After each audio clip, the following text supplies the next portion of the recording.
कास्की, रूपन्देही, चितवन, काठमाडौँ उपत्यका लगायत देशैभरका लाखौँ सहकारी बचतकर्ताको अरबौँ रकम सरकारवाला अन्य व्यक्ति जसले उक्त रकमको हिनामिना दुरुपयोग अपचलन र ठगी गरेका छन्, ती व्यक्तिबाट ठगिएको रकम असुल उपर गरी ती लाखौँ पीडित सहकारीका बचतकर्ताले कहिलेसम्म रकम फिर्ता पाउँछन्? हालसम्म 20वटा सहकारीहरूलाई समस्याग्रस्त घोषणा गरी समस्याग्रस्त सहकारी व्यवस्थापन समिति मार्फत बचत फिर्ताको प्रक्रिया अगाडि बढाइएको छ।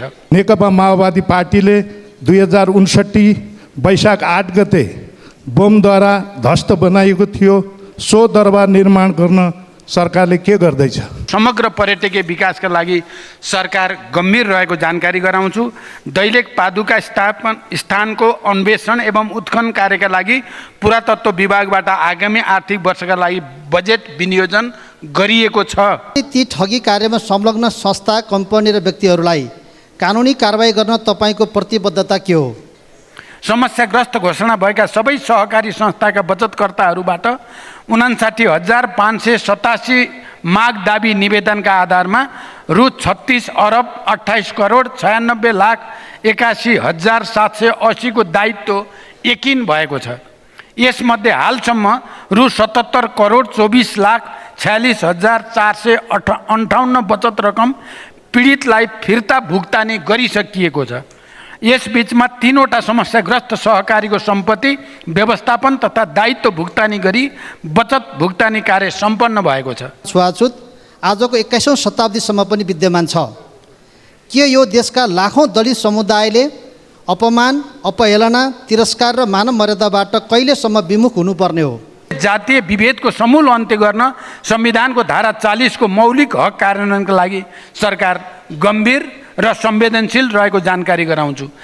सम्माननीय सभामुख महोदय, नेपाल सरकारले नै बनाएको आयोजना वर्गीकरणको आधार तथा मापदण्ड 2080 को दफा 6 मा एकल अधिकारको विषयमा नेपाल सरकारद्वारा स्वीकृत अन्य मापदण्डले सङ्घ वा प्रदेशबाट कार्यान्वयन गर्नुपर्ने गरी तोके बाहेकका पूर्वाधार योजनाको हकमा सङ्घबाट 3 करोड रुपैयाँ र प्रदेशबाट 1 करोड रुपैयाँ भन्दा कम लागतका नयाँ आयोजना कार्यान्वयन गरिने छैन भनेर लेखिएको छ। यही कुरा सम्माननीय प्रधानमन्त्रीज्यूले विभिन्न गोष्ठीहरू साथै यही संसदको रोस्ट्रमबाट पनि पटक पटक भन्नुभएको छ। आगामी बजेटमा सङ्घले 3 करोड भन्दा साना योजनाहरू हेर्दैन। यसलाई हामी सङ्घबाट होइन कि प्रदेश र स्थानीय सरकार मार्फत गर्नेछौँ भनेर। तर 2081-82 को बजेटमा हेर्दा साना साना भवन निर्माण, नाली निर्माण, पार्क निर्माण, सडक निर्माण लगायत विभिन्न ठुला योजनाहरूमा समेत 1 लाख 5 लाख जस्ता रकमहरू न्यून रकम छुट्याई पर्याप्त अध्ययन बिना नै सङ्घ अन्तर्गत राखिएको छ। जस्तै मनमोहन स्मृति प्रतिष्ठान ज्येष्ठ नागरिक उपचार सेवा सञ्चालन भनेर 1 लाख, ललितपुरमा घर जग्गाको मुआब्जा दिने कार्य भनेर 3 लाख। 3 लाखले कसरी हामीले मुआब्जा दिने घर जग्गाको? टिकाथली खरिबोटदेखि हनुमन्ते खोलासम्मको सडक स्तरोन्नति, ढुङ्गेन गणेशमान पार्क सडक, गुठी चौर देवीस्थान सडक, मोती राजकुलो महालक्ष्मी 5 मातेश्वर सडक, सातो बाटो खुमलटार सडकबाट वैकल्पिक ऊर्जाको बाटो हुँदै रेडियो नेपालको टावर उत्तरतर्फ जाने सडक, यो 5वटा सडकलाई एकमुष्ट रूपले 5 लाख। बागमती खोला पुल, UN पुलसँगै 5 लाख, नखु खोला पुलको लागि 5 लाख, महालक्ष्मी लुबु खोला जोड्ने पुलको लागि 5 लाख, खहरे खोला पुल, गोदावरी सातो बाटो हरिसिद्धि 5 लाख। यी योजनाहरूमा बजेट थप्ने योजना छ कि कसरी यसलाई कार्यान्वयन गर्ने योजना छ? यी त केवल उदाहरण मात्र हुन्। सम्माननीय सभामुख महोदय, म प्रश्न सोध्न चाहन्छु, बजेट बनाउँदा मन्त्री परिषदमा मन्त्रीज्यूसँग छलफल गरियो कि गरिएन? सरकार आफैले बनाएको मापदण्ड मिच्ने गरी बजेट कसरी ल्याइयो? यस्ता कनिका छरे जस्ता बजेटका योजना कार्यक्रमहरू सङ्घबाट अब हामीले कसरी कार्यान्वयन गर्ने? आम नागरिकहरूलाई डेलिभरी कसरी दिने? 1 लाख, 3 लाख, 5 लाखले पुल बनाउँछु, बाटो बनाउँछु, नाला बनाउँछु, भवन बनाउँछु भनेर कसरी विश्वास दिलाउने आम नागरिकहरूलाई यो सरकारप्रति? अघिल्लो जवाफ अलि स्पष्ट भएन। सम्माननीय प्रधानमन्त्रीज्यू, देशकै कार्यकारी प्रमुख देशकै कार्यकारी प्रमुख सम्माननीय व्यक्तित्व राष्ट्रकै अभिभावक प्रधानमन्त्रीज्यूबाट चित्त बुझ्दो र स्पष्ट जवाफको अपेक्षा गर्दछु। धन्यवाद। सम्माननीय प्रधानमन्त्री। सभामुख महोदय, मान्यज्यूबाट निकै गम्भीरताका साथ यो प्रश्न अगाडि बढाइएको छ। सारत यो प्रश्नको जवाफ मैले यस अगाडिको प्रश्नमा पनि दिइ त सकेको छु। फेरि पनि मान्यजीले अझ स्पष्ट पार्न भनेको हुनाले म के भन्न चाहन्छु भने स्वीकृत मापदण्ड बमोजिम आयोजनाको वर्गीकरण गर्न र सोही बमोजिम ठुला तथा रणनीतिक महत्त्वका आयोजनाहरू सङ्घीय स्तर तहबाट र मझौला प्रकृतिका आयोजना प्रदेश तहबाट र साना आयोजना स्थानीय तहबाट कार्यान्वयन गर्न सरकार अहिले पनि दृढ छ। साथै रु 3 करोडभन्दा कम रकम विनियोजन भएका आयोजनाहरू सम्भव भएसम्म प्रदेश र स्थानीय तहबाटै कार्यान्वयनमा लाने विश्वास पनि म पुनः दोहोऱ्याउन चाहन्छु। बजेट तर्जुमा प्रणालीमा विद्यमान कमी कमजोरीमा निरन्तर सुधारका लागि पनि सरकार कटिबद्ध छ। मैले अघि नै भने चाहे जस्तो अझै हुन सकेन। यसको निम्ति हामी सबैले पनि प्रयास गर्नुपर्ने हुन्छ। मान्य मन्त्रीजीहरूले पनि योजना निर्माण गर्दा कार्यक्रम बनाउँदा सरकारले बनाएको प्रधानमन्त्रीकै निर्देशनलाई पनि जति गम्भीरतापूर्वक लिनुपर्ने हो र साना आयोजना नराख्ने सङ्घमा भन्दै पनि राखिएको छ। भोलि तपाईँहरू पनि मन्त्री हुनुहुन्छ, अरू पनि प्रधानमन्त्री हुनुहोला। त्यसकारण यो विषय परिमार्जन आवश्यक छ। म यसमा पुरै जे भएको छ बिल्कुल ठिक भएको छ भन्ने पक्षमा त छैन, तर प्रयास जारी छ। मैले जोड दिएर फेरि पनि भन्न चाहन्छु, साना आयोजनाहरू सङ्घले कार्यान्वयन गर्दैन, प्रदेश र स्थानीय तहलाई नै कार्यान्वयन गर्न दिने व्यवस्था गरिन्छ। धन्यवाद। यति भनिसकेपछि मलाई लाग्छ आजका प्रश्नहरू सकिएका छन् र सभामुख महोदय, म जाँदै एउटा कुरामा सबै मान्य सदस्यहरूको ध्यान आकर्षित गराउन चाहन्छु सभामुख महोदय मार्फत।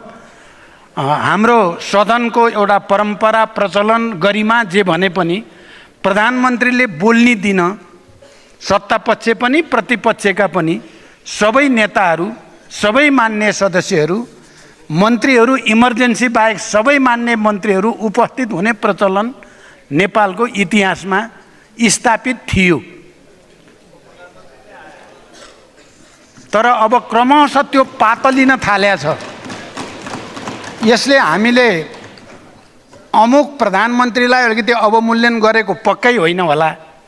यो प्रक्रिया जारी रह्यो भने हामी सबैले आफैलाई अवमूल्यन गरेको ठहरिन्छ भन्ने विश्वास सहित ज्यू समक्ष मेरो प्रश्न यस प्रकार रहेको छ। कास्की, रूपन्देही, चितवन, काठमाडौँ उपत्यका लगायत देशैभरका लाखौँ सहकारी बचतकर्ताको अरबौँ रकम सहकारीका सञ्चालक, व्यवस्थापक, सहकारीबाट कर्जा लिई समयमा साँबा र ब्याज नबुझाएका ऋणी, गैरकानुनी रूपमा सहकारीको रकम लगेका निजी कम्पनी लगायत सरकारवाला अन्य व्यक्ति जसले उक्त रकमको हिनामिना, दुरुपयोग, अपचलन र ठगी गरेका छन्, ती व्यक्तिबाट ठगिएको रकम असुल उपर गरी ती लाखौँ पीडित सहकारीका बचतकर्ताले कहिलेसम्म रकम फिर्ता पाउँछन्? सरकारले उक्त कार्य कहाँसम्म पुर्याएको छ? साथै ती ठगी कार्यमा संलग्न संस्था, कम्पनी र व्यक्तिहरूलाई कानुनी कारबाही गर्न तपाईँको प्रतिबद्धता के हो? सम्माननीय प्रधानमन्त्रीज्यूको स्पष्ट जवाब चाहन्छु। अर्को प्रश्न, सम्माननीय प्रधानमन्त्रीज्यू, सदियौँदेखि जात व्यवस्थाका कारण मानिसबीच कलङ्कको रूपमा रहेको जातीय भेदभाव र छुवाछुत आजको 21औं शताब्दीसम्म पनि विद्यमान छ। के यो देशका लाखौँ दलित समुदायले अपमान, अपहेलना, तिरस्कार र मानव मर्यादाबाट कहिलेसम्म विमुख हुनुपर्ने हो? के यही हो मानव अधिकार? विश्व सामु हामीले कहिलेसम्म शिर निहुर्याउनु पर्ने हो?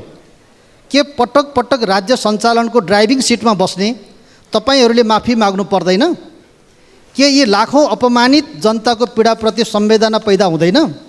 हाम्रो देशबाट 104 वर्ष राणा शासनको अन्त्य भएको 74 वर्ष भयो। 30 वर्ष पञ्चायती व्यवस्था अन्त्य भएको 35 वर्ष भयो।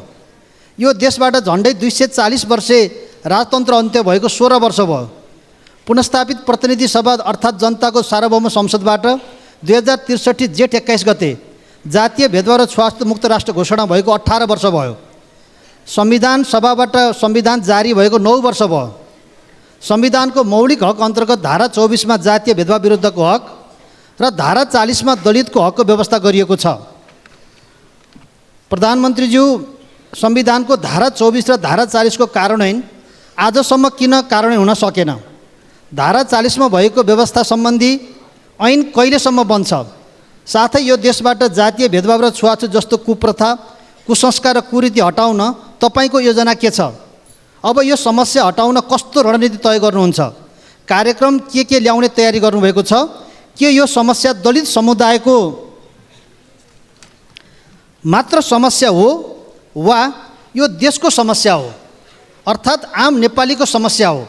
सम्माननीय प्रधानमन्त्रीज्यूको स्पष्ट जवाब चाहन्छु। धन्यवाद। जय नेपाल। सम्माननीय प्रधानमन्त्री। सम्मान्य सभामुख महोदय, मान्यजीले निकै लामो व्याख्या सहित प्रश्न गर्नुभएको छ। धन्यवाद। सहकारी क्षेत्रमा व्याप्त समस्याबारे सरकार जानकार पनि छ र सरकार गम्भीर पनि छ। यी समस्याहरू सम्बोधन गर्नका लागि गत वर्ष राष्ट्रिय योजना आयोगका सदस्यको संयोजकत्वमा उच्चस्तरीय सुझाव कार्यदल गठन गरी प्राप्त हुन आएको सुझाव एवं सहकारी पीडितहरूसँग भएका सहमति कार्यान्वयन गर्न विभिन्न प्रयासहरू अगाडि बढिरहेका छन्। हालसम्म 20 वटा सहकारीहरूलाई समस्याग्रस्त घोषणा गरी समस्याग्रस्त सहकारी व्यवस्थापन समिति मार्फत बचत फिर्ताको प्रक्रिया अगाडि बढाइएको छ। समस्याग्रस्त घोषणा भएका सबै सहकारी संस्थाका बचतकर्ताहरूबाट 59,587 माग दाबी निवेदनका आधारमा रु 36 अरब 28 करोड 96 लाख 81,780 को दायित्व यकिन भएको छ। यसमध्ये हालसम्म रु 77 करोड 24 लाख 46,458 बचत रकम पीडितलाई फिर्ता भुक्तानी गरिसकिएको छ। यसबीचमा 3 वटा समस्याग्रस्त सहकारीको सम्पत्ति व्यवस्थापन तथा दायित्व भुक्तानी गरी बचत भुक्तानी कार्य सम्पन्न भएको छ। यसैगरी नेपाल राष्ट्र ब्याङ्क समेतको संलग्नतामा सहकारी ब्याङ्क लगायत ठुला कारोबार गर्ने 9 वटा सहकारी सङ्घ संस्थाको सदन अनुगमन कार्य सम्पन्न भई वित्तीय स्वास्थ्य मजबुत पारी सुशासन र प्रभावकारी सञ्चालनको लागि निर्देशन दिइसकिएको छ। छुट्टै नियामक निकाय स्थापना गर्ने र सहकारी बचत तथा कर्जा सुरक्षण कोष स्थापना गर्ने प्रयोजनका लागि छुट्टै कानुनी व्यवस्था गर्ने प्रक्रिया अगाडि बढाइएको छ र यसका लागि बजेट समेत सुनिश्चित गरिएको छ। प्रदेश तथा स्थानीय सरकारहरूसँग सहकारी समस्या समाधानका लागि विषयगत समिति गठन गरिएको छ। यसैगरी ठुलो कारोबार गर्ने सहकारीहरूलाई नियमन र सुपरिवेक्षण गर्न प्राधिकरण गठनका लागि कानुन मस्यौदा भइरहेको छ। सहकारी नीतिको परिमार्जित मस्यौदा तयार भएको छ भने सहकारी ऐनमा समेत संशोधनको तयारी भइरहेको अवगत गराउन चाहन्छु। सरकारले लिएका यस्ता पहलहरूबाट सरकार यसमा गम्भीर छ र सरकारले यस क्षेत्रमा अल्पकालीन र दीर्घकालीन सुधार हुने विश्वास व्यक्त गर्न चाहन्छु। साथै सरकारका यी कार्यमा मान्यज्यूहरूको रचनात्मक सहयोगको पनि म अपेक्षा गर्दछु। दोस्रो, मान्यज्यूले निकै महत्त्वपूर्ण विषय उठान गर्नुभएको छ। नेपाली समाजमा सदियौँदेखि जातीय विभेद भोग्दै आएका दलित समुदायको संविधान प्रदत्त अधिकार प्राप्ति सुनिश्चितताको विषय निकै गम्भीर छ। यस विषयमा सम्मानित संसद, सरकार, राजनीतिक दल, नागरिक समाज सबै नै संवेदनशील हुन जरुरी छ। दलित समुदायमाथि हुँदै आएको उत्पीडनको क्षतिपूर्तिको माग बिल्कुल जायज छ। आर्थिक सशक्तिकरण मार्फत दलित समुदायको सम्मानपूर्ण जीवनयापन सुनिश्चित गर्न सकिएन भने हामीले लिएको सामाजिक न्याय, सुशासन र समृद्धिको लक्ष्य या हाम्रो राष्ट्रिय आकाङ्क्षा सुखी नेपाली समृद्ध नेपाल पुरा हुन सक्दैन। त्यसैले जातीय विभेदको समूल अन्त्य गर्न संविधानको धारा 40 को मौलिक हक कार्यान्वयनका लागि सरकार गम्भीर र संवेदनशील रहेको जानकारी गराउँछु। सरकारका तर्फबाट जातीय विभेद तथा अन्य छुवाछुत र भेदभाव कसुर र सजाय ऐन 2068 लाई समयानुकूल परिमार्जनका लागि तयारी गरिरहेको छ।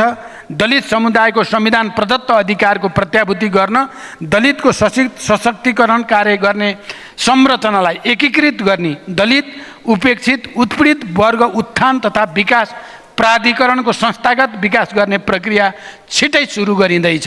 सरकारले दलित समुदायका उल्लेखित अधिकार प्राप्तिका लागि रैथाने परम्परागत सिप ज्ञान पेसाको आधुनिकीकरण गरी रोजगारी सृजना र जीविकोपार्जन कार्यक्रम सञ्चालन गर्न शिल्पी उद्यमशीलता कार्यक्रम प्राविधिक धारतर्फको उच्च शिक्षामा दलित समुदायको पहुँचका लागि छात्रवृत्ति व्यवस्था समेत बजेट मार्फत सुनिश्चित गरेको जानकारी गराउन चाहन्छु। यसै गरी जातीय विभेद तथा अन्य छुवाछुत र भेदभाव कसुर र सजाय ऐन व्यवस्थापिका संसदबाट पारित भएको दिन जेठ 20 गतेदेखि छुवाछुत मुक्त राष्ट्र घोषणा गरेको दिन जेठ 21 गतेसम्म 11 दिने जातीय छुवाछुत विरुद्ध राष्ट्रिय अभियान सञ्चालन गरिने विषयमा छलफल भइरहेको जानकारी पनि म गराउन चाहन्छु। धन्यवाद। अब प्रश्नकर्ता मान्य सदस्य प्रधानमन्त्रीज्यूलाई मेरो प्रश्न 2080 जेठ 31 गते का दिन दैलेख जिल्लाको दुल्लु नगरपालिका 12 दहमा दाहाल लम्साल र रूपाखेतीका कुल शिरोमणि दासुको शालिग अनावरण कार्यक्रमको आमसभामा भावुक हुँदै सम्बोधन गर्दा पञ्चकोशी क्षेत्र मेरो पूर्वजको वासस्थान हो र यस क्षेत्रको विकास गर्नु मेरो कर्तव्य हो। यसको विकासको लागि म बजेटको व्यवस्था गर्छु भन्नुभएको थियो। यस वर्षको वार्षिक विकास कार्यक्रममा त्यस्तो उल्लेख्य बजेट किन देखिएन? आफैले बोलेको पञ्चकोशी क्षेत्र धार्मिक क्षेत्र को विकासको लागि के गर्दै हुनुहुन्छ र कर्णाली सभ्यताको रूपमा रहेको खस राज्यको सिजनल राजधानी दुल्लुमा रहेको ऐतिहासिक दुल्लु दरबार प्रधानमन्त्रीज्यूकै नेतृत्वमा रहेको नेकपा माओवादी पार्टीले 2059 वैशाख 8 गते बमद्वारा ध्वस्त बनाइएको थियो। सो दरबार निर्माण गर्न सरकारले के गर्दैछ? सम्माननीय प्रधानमन्त्री। सभामुख महोदय, ऐतिहासिक धार्मिक सांस्कृतिक एवं पुरातात्विक महत्त्व बोकेको दैलेखको पञ्चकोशी धार्मिक क्षेत्रको समग्र पर्यटकीय विकासका लागि सरकार गम्भीर रहेको जानकारी गराउँछु। दैलेख पादुका स्थानको अन्वेषण एवं उत्खनन कार्यका लागि पुरातत्व विभागबाट आगामी आर्थिक वर्षका लागि बजेट विनियोजन गरिएको छ। पुरातत्व विभागले अध्ययन अनुसन्धान र संरक्षणका कार्यहरू गर्नुका साथै पञ्चकोशी अन्तर्गत श्री स्थान, पादुका स्थान, नाभि स्थान, तल्लो ढुङ्गेश्वर जस्ता ठाउँहरूमा संरक्षणका कार्यहरू भइरहेका छन्। पर्यटन क्षेत्रको विकासलाई प्राथमिकताका साथ देशैभरिका पर्यटकीय स्थलको संरक्षण, पूर्वाधार विकास तथा प्रवर्धन गर्ने कार्यक्रमलाई विशेष प्राथमिकताको साथ कार्यान्वयनमा ल्याइनेछ। दैलेख स्थित दुल्लु दरबारको संरक्षणका लागि पुरातत्व विभाग मार्फत विगतका वर्षहरूमा समेत विभिन्न कार्य हुँदै आएका छन्। उक्त दरबार निजी स्वामित्वमा भएकोले सम्बद्ध पक्षसँग संवाद गरी दरबार पुनर्निर्माण गर्न स्थानीय तह मार्फत समन्वय पनि भइरहेको छ। धन्यवाद। लाखौँ स्वदेशी र विदेशी पर्यटकहरू ओहोरदोहोर गरेर मुक्तिनाथसम्म पुग्ने पुष्पलाल मध्य पहाडी लोकमार्ग पोखरा खण्डको हरिचोकदेखि पोखरा 25 हेम्जासम्मको सडक चक्लाउने कार्य ठेकदारले भुक्तानी नपाएकोले निर्माण कार्य पटक पटक अवरुद्ध भएको भनिएको छ। यसको भुक्तानी के हुँदैछ र निर्माण कार्य कहिले सकिनेछ? दोस्रो, हामी कास्की जिल्लाबाट प्रतिनिधित्व गर्ने सबै सांसदहरूले सम्माननीय प्रधानमन्त्रीलाई भेटेर पोखराबाट कास्की जिल्लाका अन्नपूर्ण गाउँपालिका र माछापुछ्रे गाउँपालिकाका विभिन्न ऐतिहासिक, पुरातात्विक, सांस्कृतिक र पर्यटकीय ठाउँहरू समेटेर माछापुछ्रे आधार शिविरसम्म पुग्ने भौतिक पूर्वाधार निर्माणका लागि योजना प्रस्ताव गरेका थियौँ, तर बजेटमा समेटिएको देखिएन। यसबारे ठोस योजना के छ? पर्यटकहरूको भनाइअनुसार फेवातालमा माछापुछ्रेको छाया देखिन्छ, तर यसको वास्ता भएको देखिएन भन्ने भनाइ पनि छ। त्यसै गरी तेस्रो, पोखरा अन्तर्राष्ट्रिय विमानस्थलबाट अन्तर्राष्ट्रिय उडानका सन्दर्भमा विभिन्न देशबाट उडान हुन्छ भन्ने समाचार बेला बेला आइरहन्छन्, तर हालसम्म सरकारको ठोस र आधिकारिक धारणा आएको छैन। किन? त्रिभुवन अन्तर्राष्ट्रिय विमानस्थलबाट गरिने अन्तर्राष्ट्रिय उडान पोखरा क्षेत्रीय अन्तर्राष्ट्रिय विमानस्थलबाट गर्न सक्छौँ कि सक्दैनौँ? भिआइपी बाहेक सर्वसाधारण ट्राफिक जामका कारण काठमाडौँको अन्तर्राष्ट्रिय विमानस्थलमा 1 देखि 3 घन्टासम्म रोकिएको पनि अवस्था छ। त्यसैले पोखराबाट यिनै उडानहरूलाई पोखराबाट गर्न सकिन्छ कि सकिँदैन, मेरो प्रश्न छ। धन्यवाद। सम्माननीय प्रधानमन्त्रीज्यू। सम्माननीय सभामुख महोदय, माननीय सदस्यले उठाउनु भएको पहिलो प्रश्न पुष्पलाल मध्य पहाडी लोकमार्गको उक्त सडक खण्डको केही ठाउँमा रेखाङ्कन विवादले निर्माण कार्य अगाडि बढ्न नसकेको पक्कै पनि हो। निर्माण व्यवसायीलाई भुक्तानीको समस्या भने रहेको छैन। ठेक्का अवधि अझै 1 वर्ष बाँकी रहेकोले समयभित्रै उक्त सडक खण्डको निर्माण कार्य सम्पन्न हुने अपेक्षा सरकारले लिएको छ। कास्की दोस्रो प्रश्न, कास्कीका अन्नपूर्ण गाउँपालिका र माछापुच्छ्रे गाउँपालिकाका ऐतिहासिक पुरातात्विक सांस्कृतिक स्थलहरूको ठुलो पर्यटकीय महत्त्व रहेको छ। यी क्षेत्र समेटेर माछापुच्छ्रे आधार शिविर पुग्ने भौतिक पूर्वाधार निर्माणका लागि सम्बन्धित मन्त्रालयले आवश्यक गृह कार्य गरिरहेको जानकारी म यस सम्मानित सदनलाई गराउन चाहन्छु। यो विषयमा उक्त क्षेत्रका मान्यज्यूहरूसँग थप छलफल गरी अगाडि बढाइने विश्वास पनि व्यक्त गर्दछु। तेस्रो, पोखरा अन्तर्राष्ट्रिय विमानस्थल दिगो सञ्चालनका सम्बन्धमा सरकारवालाहरूसँग छलफल र समन्वय गरी तदारुकताका साथ कार्य भइरहेको छ। अन्य देशका अन्तर्राष्ट्रिय वायु सेवाहरूले पोखरा विमानस्थलबाट सेवा सञ्चालन गर्नको लागि विभिन्न छुट तथा सहुलियतका साथै अन्य विषयमा पनि चासो व्यक्त गरेकाले ती विषयहरूमा छलफल र समन्वय भइरहेको छ। पोखरा अन्तर्राष्ट्रिय विमानस्थल लगायत 3वटै अन्तर्राष्ट्रिय विमानस्थलहरू दिगो रूपमा सञ्चालन गर्न सार्वजनिक निजी साझेदारीमा सञ्चालन र निर्माण सम्बन्धमा सुझाव पेश गर्न कार्य समिति गठन भएको र समितिले प्रतिवेदन तथा सिफारिस प्राप्त भएपछि अन्तर्राष्ट्रिय विमानस्थलहरू सार्वजनिक निजी साझेदारी वा सञ्चालनको अन्य उपयुक्त विधि तय गरी कार्यान्वयनमा ल्याइनेछ। र आज बिहान मात्रै पनि मैले सम्बन्धित मन्त्रालयसँग पोखरा अन्तर्राष्ट्रिय विमानस्थल र गौतम बुद्ध अन्तर्राष्ट्रिय विमानस्थल सञ्चालनको बारेमा अन्तर्राष्ट्रिय समन्वयका लागि छलफल गरेको छु र केही सकारात्मक र उत्साहवर्धक प्रगति भइरहेको जानकारी गराउन चाहन्छु। धन्यवाद। सम्माननीय प्रधानमन्त्रीज्यू, सुदूरपश्चिम प्रदेश र कर्णाली प्रदेशका विभिन्न जिल्लाहरूमा 2069 साल असोज 13 गतेबाट सुरु भएर 23 गतेसम्म परेको अविरल वर्षाका कारण करिब 9000 घरधुरी प्रभावित भएका थिए। ठुलो धनजनको क्षति भएको थियो। उनीहरूको दैनिकी अहिले पनि निकै कष्टकर छ। त्यहाँका पीडित स्थानीयवासीले अहिलेसम्म पनि राहत र क्षतिपूर्ति पाएका छैनन्। 2079 सालमा भएको सङ्घ र प्रदेशको चुनावले गर्दा त्यहाँको जनताको पीडा चुनावी सरगर्मीले गर्दाखेरि ओझेलमा पर्यो। लगत्तै डोटीमा गएको भुइँचालोले गर्दाखेरि पनि बाढी पीडितहरूको जो समस्या छ त्यो ओझेलमा पर्यो र जाजरकोटमा गएको केन्द्रबिन्दु भएर गएको भुइँचालोले गर्दाखेरि पनि त्यो त्यतिखेरको त्यो क्षतिपूर्ति र त्यहाँको जनताको पीडा ओझेलमा परेको छ। सम्माननीय प्रधानमन्त्रीज्यू, बाजुरा, बजाङ, अछाम, दार्चुला, जुम्ला, हुम्ला, मुगु, कालीकोट, डोल्पा र दैलेख र मैले प्रहरणमा छुटाएको थिएँ। दैलेख र जाजरकोटमा पनि त्यो समस्या त्यत्तिकै छ। सम्माननीय प्रधानमन्त्रीज्यू, यस सम्बन्धी यो गृह मन्त्रालय अन्तर्गतको राष्ट्रिय विपद तथा जोखिम न्यूनीकरण तथा व्यवस्थापन प्राधिकरण एकदमै उदासीन रहेको छ। पीडितहरू अझै पनि आश गरेर बसेका छन्। यस सम्बन्धमा सम्माननीय प्रधानमन्त्रीज्यूको के योजना छ? धन्यवाद। सम्माननीय प्रधानमन्त्री। सम्मान्य सभामुख महोदय, मान्यज्यूको पहिलो प्रश्न, सुदूरपश्चिम र कर्णाली प्रदेशका जिल्लाहरूमा गएको बाढी पहिरोबाट प्रभावित 3313 परिवारको आवास निर्माणका लागि आवश्यक 88,82,500 थप निकासा गर्ने प्रक्रिया अगाडि बढाइएको जानकारी गराउन चाहन्छु। यो रकम यथाशीघ्र सम्बन्धित जिल्ला र लाभग्राहीको खातामा पठाउने प्रबन्ध मिलाउन मैले सम्बन्धित निकायलाई निर्देशन दिइ नै सकेको छु।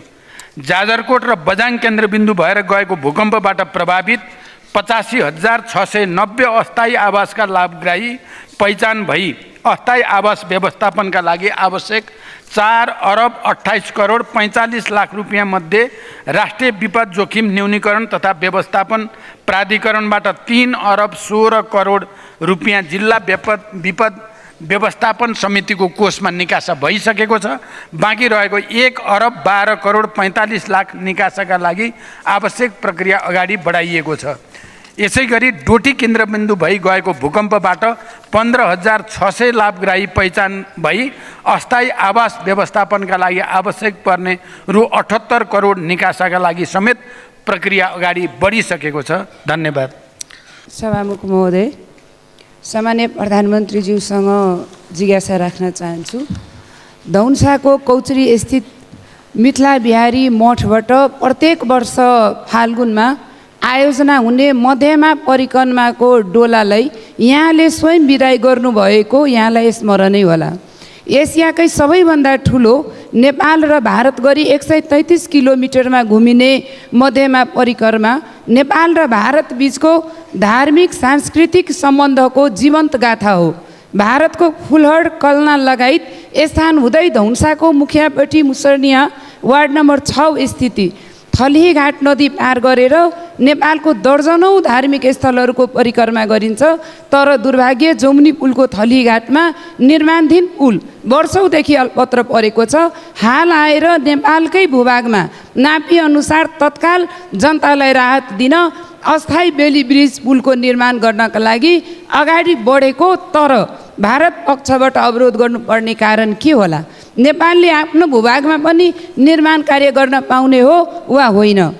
नापी परराष्ट्र मन्त्रालय, गृह मन्त्रालय, भौतिक पूर्वाधार मन्त्रालय समेत जानकार भइसक्दा पनि उक्त भूमिको स्पष्ट नापी डिटेल्स ल्याउँदा पनि भारतीय पक्षद्वारा हालसम्म सहजीकरण गर्न नचाहेको र नेपालको भूमिमा आएर अवरोध गर्नुपर्ने कारण के होला? यसरी अवरोध खडा गरिरहँदा सम्बन्धित निकाय मुखदर्शक बन्नुपर्ने कारण के होला? सामान्य प्रधानमन्त्रीज्यूसँग चित्तबुझ्दो सकारात्मक जवाबको अपेक्षा गर्दछु। त्यसै गरी जठी जनकपुर ढल्केवर 6 लेन सडक अन्तर्गत नेपाली भूभागमा रहेको शताब्दीय पुरानो पुल आफ्नै स्थानमा अवस्थित रहेको छ र सोही पुरानो पुलको छेउमा 6 लेन सडकको मापदण्ड अनुसार अधुरो पुल निर्माण गर्न चाहँदा भारतीय पक्षबाट अवरोध सिर्जना हुँदै आएको छ। यो सम्बन्धमा सामान्य प्रधानमन्त्रीज्यूलाई जानकारी छ कि छैन? सामान्य प्रधानमन्त्रीज्यूसँग चित्त बुझ्दो निकासा सहितको जवाबको अपेक्षा गरेको छु।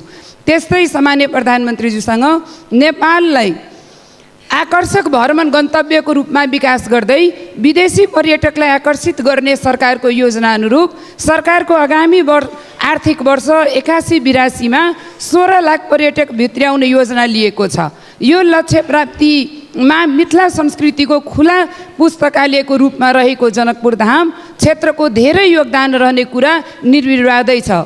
पूर्व सामान्य प्रधानमन्त्री केपी शर्मा ओलीज्यूको कार्यकालमा मित्र राष्ट्र भारतका सामान्य प्रधानमन्त्री नरेन्द्र मोदीज्यूले जनकपुर धामको भ्रमणको क्रममा जनकपुर धामको विकासको लागि सार्वजनिक घोषणा गर्नुभएको 100 करोड सहयोग दिने बताउनु भएको सन्दर्भमा सो सहयोग लिने र यथोचित कार्यान्वयन गर्ने गरी हालसम्म पनि किन योजना आउन नसकेको होला? त्यस्तै अन्तिम मेरो प्रश्न, जनकपुर धामलाई मठ मन्दिर र ताल तलैयाको सहर भनिन्छ, तर यहाँका मठ मन्दिरहरूको अतिक्रमण रोकिएको छैन। ताल तलैयाहरू मासिँदैछन्। जनकपुर धाम क्षेत्रभित्रका गुठी जग्गाहरूको व्यवस्थापन हुन सकेको छैन।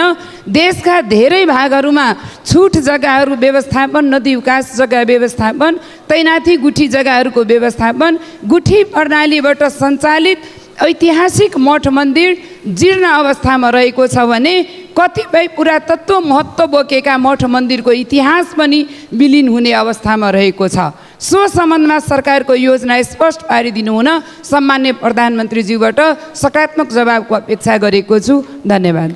सम्माननीय प्रधानमन्त्री। सभामुख महोदय, धनुषा जिल्लाको मुखियापट्टी मुसर्निया गाउँपालिका वडा नम्बर 6 अलीघाट जमुनी नदीको नेपाली भूभागमा पुल निर्माण गर्ने सम्बन्धका सन्दर्भमा मान्यज्यूबाट व्यक्त जिज्ञासाका बारे थलियाघाट पुलको दुईवटा एबुटमेन्ट बनिसकेको भए पनि मोटरेबल पुल निर्माणको सहमतिको लागि पुलको कोअर्डिनेट सहित सुपरस्ट्रक्चर बनाउन भारतीय पक्षसँग कूटनीतिक पहल जारी रहेको जानकारी गराउँछु।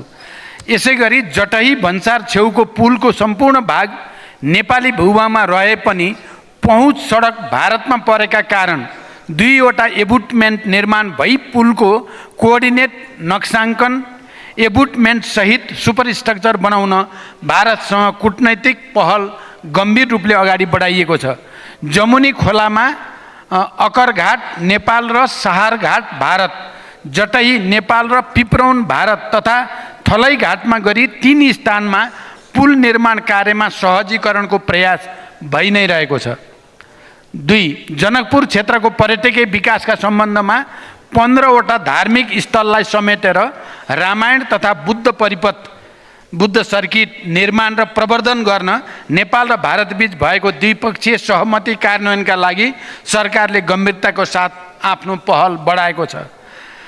रामायण सर्किट लगायत शिव, बुद्ध, किरात सर्किटहरूको विकास गर्न यस वर्ष बजेट सुनिश्चित गरिएको छ।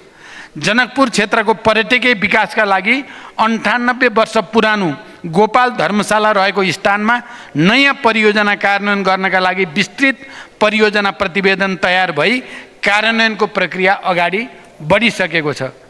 देशका विभिन्न भागमा रहेका गुठी जग्गा लगायत सबै प्रकारका जग्गा सम्बन्धी समस्याहरू सम्बोधन गर्न सरकार संवेदनशील छ। विशेषतः मौजुदा कानुनी प्रावधानबाट समाधान हुन नसकेका गुठी जग्गा सम्बन्धी समस्या समाधान गर्न एवं गुठी सम्बन्धी विद्यमान व्यवस्था, प्रथा, परम्परा र गुठी संस्कृतिको संरक्षण र सम्वर्धनका लागि मौजुदा कानुनमा आवश्यक परिमार्जनको खाका सहित यही असार 15 गतेभित्र नयाँ गुठी सम्बन्धी कानुनको मस्यौदा तयार गर्न कार्यदल गठन भई मस्यौदाको तयारी कार्य अगाडि बढिसकेको जानकारी पनि म गराउन चाहन्छु। मस्यौदा प्राप्त भए पश्चात सम्बद्ध सरकारवालाहरूसँग समेत छलफल गरी विधेयकलाई अन्तिम रूप दिइने र सम्मानित सदनमा पेश गरिने जानकारी गराउँछु। धन्यवाद। अब सम्मान्य सभामुख महोदय, सम्मान्य प्रधानमन्त्रीज्यू, आर्थिक वर्ष 2081-82 को बजेट पास गर्ने प्रक्रियामा भएकोले बजेट सम्बन्धी केही जिज्ञासा राख्न चाहन्छु। सम्मान्य प्रधानमन्त्रीज्यू, यहाँले संविधानको मर्म र भावना अनुरूप सङ्घीयताको प्रभावकारी कार्यान्वयनका लागि सङ्घीय सरकारले कुनै पनि योजनामा रु 3 लाख भन्दा कम बजेट विनियोजन नगर्ने घोषणा गर्नुभएको थियो। 3 करोड भन्दा कम बजेटका योजना विनियोजन नगर्ने घोषणा गर्नुभएको थियो। तर बजेटमा शहरी विकास मन्त्रालय लगायत विभिन्न मन्त्रालयहरूले हजारौँ योजनाहरू 5 लाख, 2 लाख र 1 लाखका र केही योजनाहरू 1000 का समेत विनियोजन गरेको पाइन्छ। सम्मान्य प्रधानमन्त्रीज्यू, यसरी बजेट विनियोजन गर्दा तपाईँले गर्नुभएको घोषणाको उपहास भएन र? यस्तो काम गर्ने मन्त्रीजीहरूलाई पुरस्कृत गर्नुहुन्छ वा के? सम्मान्य प्रधानमन्त्रीज्यू, अब तपाईँ प्रस्तुत बजेटको समर्थन गर्नुहुन्छ कि विरोध अथवा सच्याउन निर्देशन दिनुहुन्छ जान्न चाहन्छु। सम्मान्य प्रधानमन्त्रीज्यू, बजेट वक्तव्यमा उल्लेख भएको भरतपुर, बुटोल, पोखरा, मुगलिङ, भरतपुर 3वटा कोडमा राखी गण्डकी आर्थिक त्रिभुज परियोजना मध्येको एक महत्त्वपूर्ण सिद्धार्थ राजमार्ग बुटोल पोखरा खण्ड आर्थिक वर्ष 2081-82 को सुरु 6 महिनाभित्रै छोटा छोटा सुरुङ मार्ग, घुम्ती घटाउने अग्ला पुल बनाउने, भाइडट प्रविधि मार्फतका कामहरूलाई मार्फत डेडिकेटेड डबल लेन सडक स्तरोन्नति कार्यका लागि आरम्भ गर्न सम्बन्धित मन्त्रालयलाई निर्देशन दिन अब कुनै कठिनाइ छ र? म जान्न चाहन्छु। सम्मान्य प्रधानमन्त्रीज्यू, आफ्नो जिल्ला र निर्वाचन क्षेत्रमा आम जनताले चाहे बमोजिमको विकास योजना र बजेट लैजान मन्त्री नै बन्नुपर्ने हो र?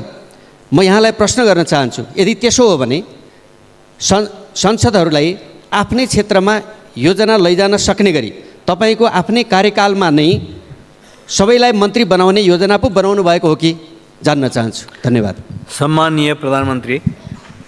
सभामुख महोदय, सरकारले वार्षिक बजेट तथा कार्यक्रम तर्जुमा गर्दा व्यावहारिक र प्रतिफल प्राप्त होस् भन्ने उद्देश्यले सङ्घ, प्रदेश र स्थानीय तहमा आयोजनाहरूबीच दोहोरोपन हुन नदिने, ठुला आयोजना सङ्घबाट कार्यान्वयन नगर्ने, ठुला आयोजना सङ्घबाट कार्यान्वयन गर्ने, मझौला प्रकृतिका आयोजना प्रदेशबाट र साना आयोजना स्थानीय सरकारबाट कार्यान्वयन गर्ने विषयमा सरकार अहिले पनि स्पष्ट र दृढ रहेको जानकारी गराउन चाहन्छु। वित्तीय हस्तान्तरण अन्तर्गत सशर्त अनुदानका तर्फका कतिपय आयोजनाहरू सम्पन्न गर्ने कार्यका लागि केही आयोजना तथा कार्यक्रमहरूमा कम रकम देखिए पनि रु 3 करोडभन्दा कम रकम विनियोजन भएका आयोजनाहरूलाई प्रदेश तथा स्थानीय तहबाटै कार्यान्वयन गर्ने गरी अगाडि बढाइने ब्यौरा समेत म जानकारी गराउन चाहन्छु। 2. एकीकृत विकासको अवधारणा अनुरूप निजी क्षेत्र समेतको सहकार्यमा भरतपुर, बुटोल, पोखरा, मुगलिन, भरतपुरलाई 3वटा कोणमा राखी गण्डकी आर्थिक त्रिभुजको नमुना परियोजना बजेट मार्फत प्रस्तुत गरिएको छ। यो नेपालको आर्थिक तथा सामाजिक विकासमा एउटा माइलस्टोन हुने विश्वास हामीले लिएका छौँ। यस त्रिभुज अन्तर्गतको सिद्धार्थ राजमार्गको स्तरोन्नति गर्ने कार्य सरकारको प्राथमिकतामा रहेको कुरा पनि म स्पष्ट गर्न चाहन्छु। यो परियोजनाबाट यातायात पूर्वाधारको विकास मात्र नभई उद्योग, ऊर्जा, कृषि तथा पर्यटन क्षेत्रको विकाससँगै रोजगारीका अवसर सृजना हुने लक्ष्य हामीले लिएका छौँ। परियोजनाको कार्यान्वयन कार्ययोजना तयार भइरहेको र आगामी आर्थिक वर्षको सुरुबाटै कार्यान्वयन गर्ने गरी निर्देशन समेत दिइसकिएको जानकारी गराउन चाहन्छु। तेस्रो, बजेट तर्जुमा गर्दा प्रचलित ऐन, कानुन, बजेट तर्जुमा दिग्दर्शन एवं स्वीकृत प्रणाली अनुरूप अर्थ मन्त्रालय र विषयगत मन्त्रालयहरूबाट हुने गर्दछ। जनताका माग सम्बोधन गर्न विकास आयोजना तथा कार्यक्रमलाई प्राथमिकताका आधारमा विनियोजन गरी कार्यान्वयन गरिने विश्वास दिलाउन चाहन्छु। बजेट तथा योजना लैजान मन्त्री नै बन्नुपर्ने होइन, सकेसम्म समानुपातिक ढङ्गले बजेट विनियोजन गरिएको छ। आगामी दिनमा यसमा अझै परिमार्जन गर्न जोड दिइनेछ। म मान्य सदस्यहरूसँग के कुरामा सहमत छु भने गत साल मैले जसरी बजेट तर्जुमा गर्न सबै मान्य सदस्यहरूको सामूहिक छलफलको अपेक्षा गरेको थिएँ, विभिन्न राजनीतिक उतार चढाव र घटनाक्रमले त्यसो गर्न चाहे जस्तो नसकिएको कुरा सत्य हो, तर फेरि पनि यसलाई त्यो रूपमा अगाडि बढाउने कोसिस गरिन्छ। धन्यवाद। सम्मानीय सभामुख महोदय, सम्मानीय प्रधानमन्त्रीज्यूलाई म केही प्रश्न राख्न चाहन्छु। पर्यटकीय तथा जलस्रोतले सम्पन्न हिमाली जिल्ला मनाङ, जहाँ लमजुङ जिल्लाको बेसी सहरदेखि मनाङको चामेसम्म जोड्ने 65 किलोमिटर सडकको ट्र्याक खोल्ने कार्य सम्पन्न गर्न नेपाली सेनालाई 15 वर्ष लाग्यो। उक्त बेसी सहर चामे मोटर बाटो ट्र्याक खोल्ने कार्य सम्पन्न भएपछि मिति 2069 साल मङ्सिर 7 गतेदेखि सार्वजनिक यातायात पनि सञ्चालनमा आयो र उक्त मोटर बाटो सडक विभागलाई जिम्मा लगाइयो। सडक विभागलाई जिम्मा लिएको 12 वर्ष पुरा भइसक्दा पनि हालसम्म जम्मा 8 किलोमिटर सडक मात्रै कालोपत्र भएको छ र बाँकी 57 किलोमिटर सडक हालसम्म कालोपत्र त कुरै छोडौँ, ग्रामीणसम्म हुन सकेको छैन। राजधानीबाट सबभन्दा नजिक दूरीमा पर्ने पर्यटकीय हिमाली जिल्ला मनाङ हो। धेरै सङ्ख्यामा आन्तरिक तथा बाहिरी पर्यटकहरू भित्री जिल्लाहरूमध्ये मनाङ अग्र स्थानमा पर्दछ। मनाङ जनताहरू आन्तरिक तथा बाहिरी पर्यटकले कहिलेसम्म जोखिमपूर्ण यात्रा ब्याउनु पर्ने हो? मनाङवासीले पक्की पिच सडकमा यात्रा गर्न अब कति वर्ष कुर्नुपर्ने हो? आगामी योजना के छ? ठिक कति वर्षभित्र बेसी सहर चामे सडक ग्राभल भई कालोपत्रे पिचको कार्य सम्पन्न हुनेछ भने सम्मानीय प्रधानज्यूबाट जवाब पाऊँ। सम्मानीय सभामुख महोदय, 2078 साल असार 1 र 2 गते आएको विषम वर्षले मनाङ जिल्लाको सदरमुकाम चामे स्थिति विभिन्न सरकारी कार्यालय, विद्यालय, पर्यटन व्यवसायहरूको होटल तथा घरहरू, नासोङ गाउँपालिका प्रशासनिक भवन, ब्याङ्क, अधिकांश घरहरू, होटल तथा व्यापार व्यवसायहरू र मनाङ जिल्लाको प्रवेशद्वारा बनिने सुन्दर ताल बजार नै डुबानमा परेको थियो। साथै जिल्लाभरिको सडक, झुलुङ्गे पुल, बाहिरी पहिरोले छेद विच्छेद गरी अरबौँको क्षति पुर्याएको थियो तत्कालीन समयमा। स्वयं सम्मानीय प्रधानमन्त्रीज्यू, पूर्व मन्त्री देवप्रसाद गुरुङज्यू, तत्कालीन ऊर्जा मन्त्री पम्प भुषालज्यू र म लगायत कर्मचारीहरूको टिमले स्थलगत अवलोकन गरी तत्कालीन सरकारले समेत मनाङ जिल्लालाई क्षतिग्रस्त जिल्ला घोषणा गरेको थियो। तर हालसम्म पनि कार्यान्वयनमा ढिलाइ भएको कारणले मनाङ जिल्लाका जनताले शास्ति खेपिरहेका छन् र मनाङ जनताले कहिलेसम्म शास्ति खेप्नु पर्ने हो, जबकि पर्यटन र जलस्रोतले सम्पन्न हिमाल जिल्ला मनाङबाट राज्यले मनकै आय आर्जन गरिरहेको छ। तर मलाई लाग्छ देशको राजधानीबाट नजिक दूरी भए पनि भौगोलिक हिसाबले अति दुर्गम हिमाल पारी जिल्ला मनाङलाई राज्यले हेपेकै हो। यस विषयमा सम्मान्य प्रधानज्यूको धारणा के छ? जवाब पाऊँ। धन्यवाद। जय नेपाल। अब सम्माननीय प्रधानमन्त्री।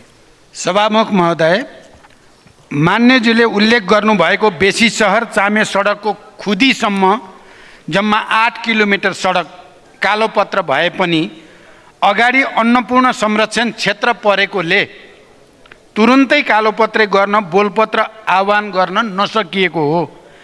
यसमा हाल वातावरणीय प्रभाव मूल्याङ्कन सम्पन्न गर्न अन्नपूर्ण संरक्षण क्षेत्र आयोजनाबाट सहमति प्राप्त भइसकेको छ र वन तथा वातावरण मन्त्रालयबाट अन्तिम सहमति प्राप्त भएपछि EIA सम्पन्न गरिने र कालोपत्रेको काम अगाडि बढाइने विश्वास व्यक्त गर्न चाहन्छु।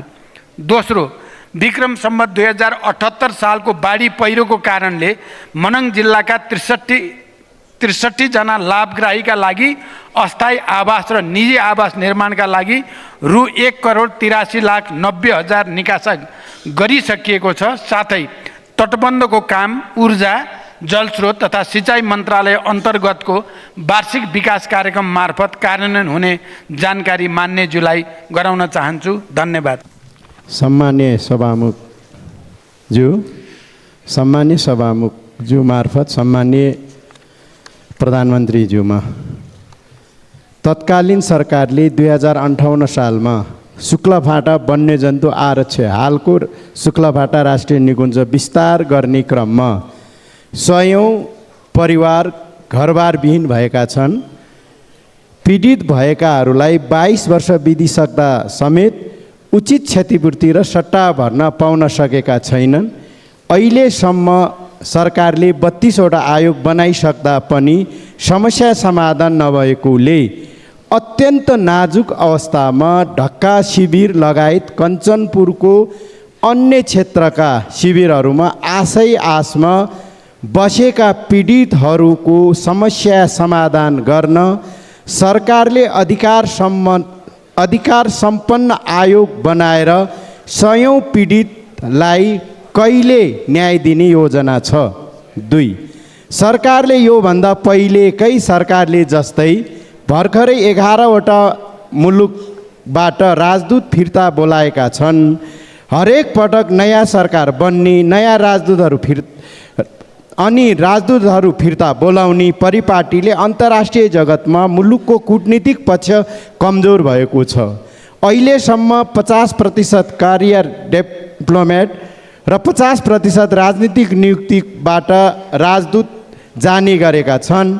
आगामी दिनहरूमा सरकारले राजनीतिक नियुक्ति गर्दा राष्ट्रिय सहमति बनाएर नियुक्ति गर्दा राम्रो सन्देश जाने थियो कि राजदूत नियुक्ति पश्चात एउटा मापदण्ड बनाएर कार्य सम्पादनको आधारमा कम्तीमा 4 वर्ष राख्ने व्यवस्था गर्दा राम्रो हुन्थ्यो कि?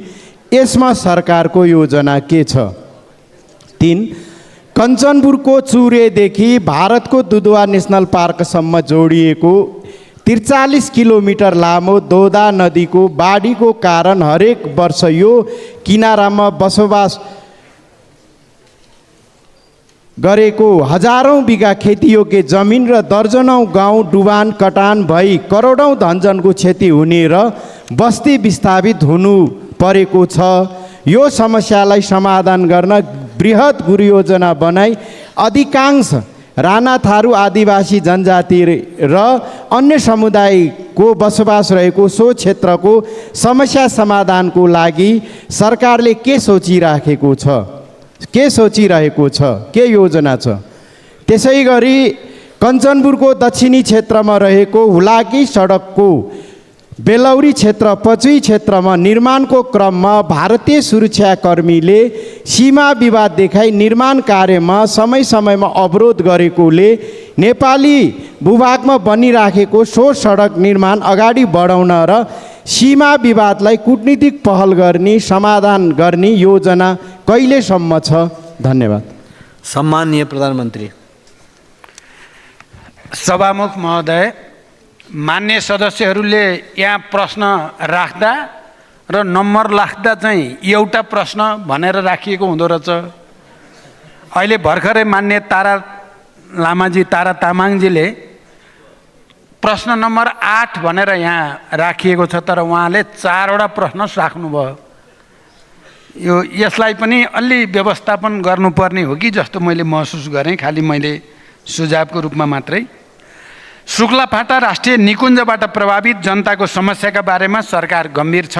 विषयको संवेदनशीलतालाई आत्मसात गर्दै प्रभावित जनताका समस्यालाई स्थायी रूपमा हल गर्ने उद्देश्यले मन्त्री परिषदको मिति 80 फागुन 6 गते बसेको बैठकले पूर्व न्यायाधीशको अध्यक्षतामा अधिकार सम्पन्न न्यायिक समिति गठन गर्ने निर्णय भए पनि कारणवश समितिको नेतृत्व चयन हुन नसकेकोले पुनः नयाँ समिति गठन प्रक्रिया अगाडि बढिसकेको जानकारी म गराउन चाहन्छु।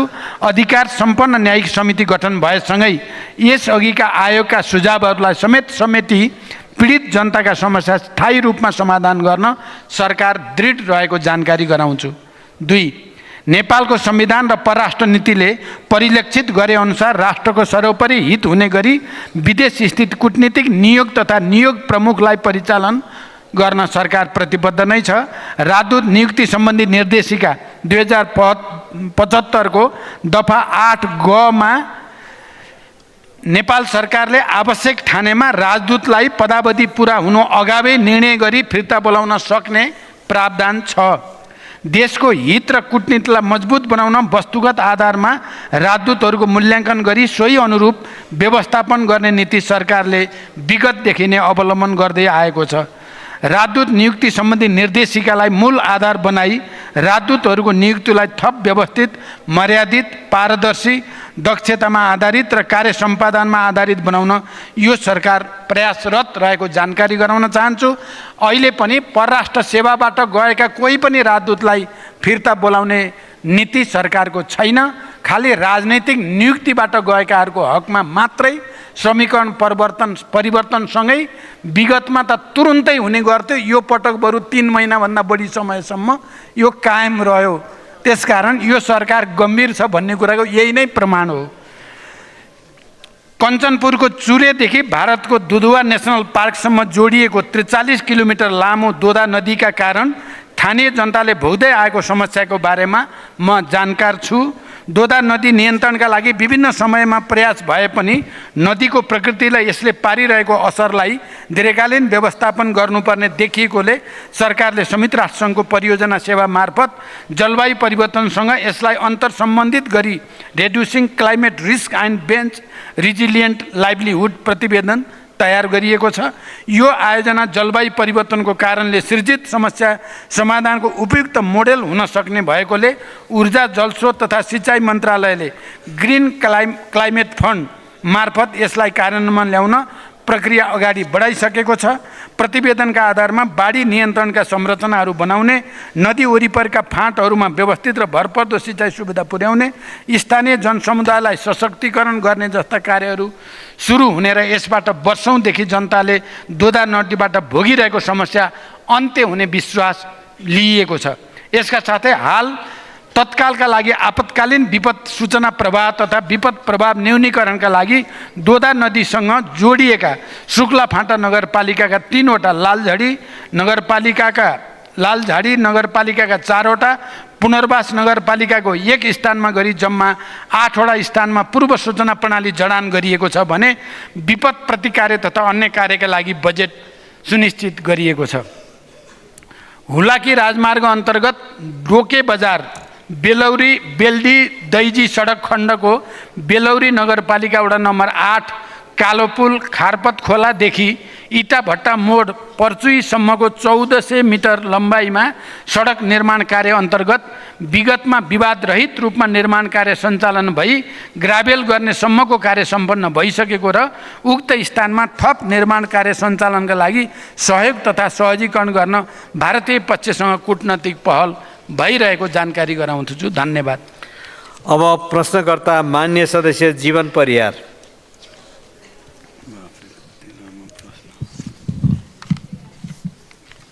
सम्माननीय सभामुख महोदय मार्फत सम्माननीय प्रधानमन्त्रीज्यू समक्ष मेरो प्रश्न यस प्रकार रहेको छ। कास्की, रूपन्देही, चितवन, काठमाडौँ उपत्यका लगायत देशैभरका लाखौँ सहकारी बचतकर्ताको अरबौँ रकम सहकारीका सञ्चालक, व्यवस्थापक, सहकारीबाट कर्जा लिई समयमा साँबा र ब्याज नबुझाएका ऋणी, गैरकानुनी रूपमा सहकारीको रकम लगेका निजी कम्पनी लगायत सरकारवाला अन्य व्यक्ति जसले उक्त रकमको हिनामिना, दुरुपयोग, अपचलन र ठगी गरेका छन्, ती व्यक्तिबाट ठगिएको रकम